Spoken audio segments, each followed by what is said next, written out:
Alors voilà, on va dans la palette des calques et on va sélectionner l'objet dans la palette des calques.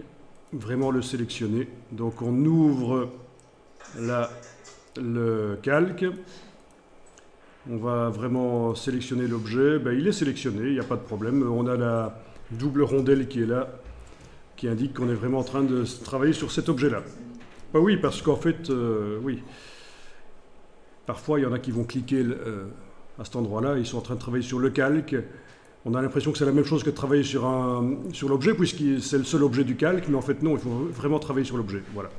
Et alors, on va lui ajouter un effet spécial sur cet objet. Un effet de symétrie automatique. Et pour ça, vous allez dans le menu Effets, Distorsion et Transformation. Donc, menu Effets, Distorsion et Transformation. Et on va chercher quelque chose qui s'appelle Transformation.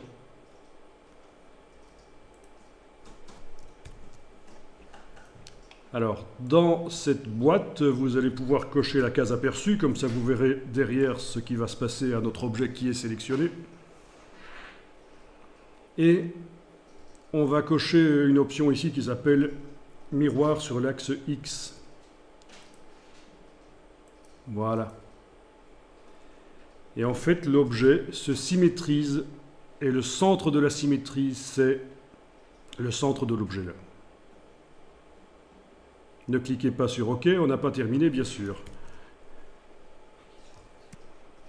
Alors, puisqu'on a décidé, on aurait pu faire autrement, mais on a décidé que de dessiner sur la gauche du repère vertical, ben, le miroir de l'objet doit aller sur la droite.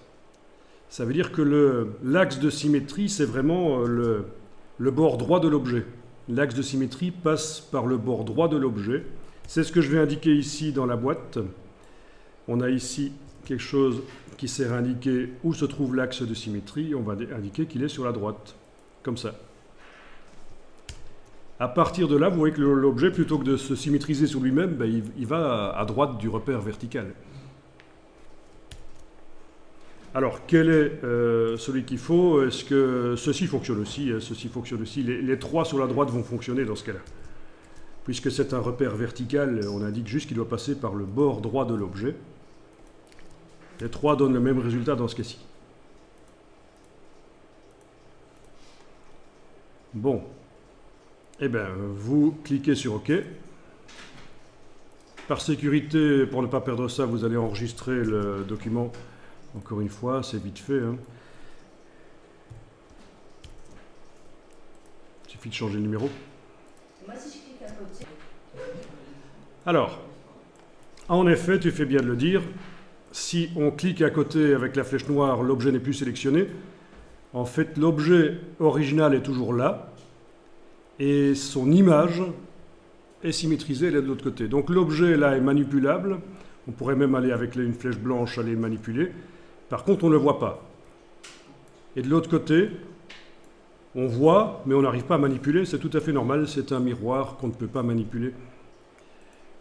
Donc c'est pour ça que vous allez resélectionner votre objet là, et on va aller modifier son effet qu'on vient d'appliquer. L'effet de transformation qu'on vient d'appliquer, on va le modifier. Alors c'est pas comme dans Photoshop, quand on veut modifier un effet, il ne faut pas retourner dans le menu effet. Parce que si vous faites ça, Illustrator va vous mettre un message. Voilà, effet, distorsion, transformation, transformation. Voilà, Illustrator vous dit que vous allez mettre une deuxième fois le même effet sur l'objet. Vous allez avoir deux effets de transformation. Est-ce que c'est ce que vous voulez? Ben non, pas dans ce cas-ci. On annule.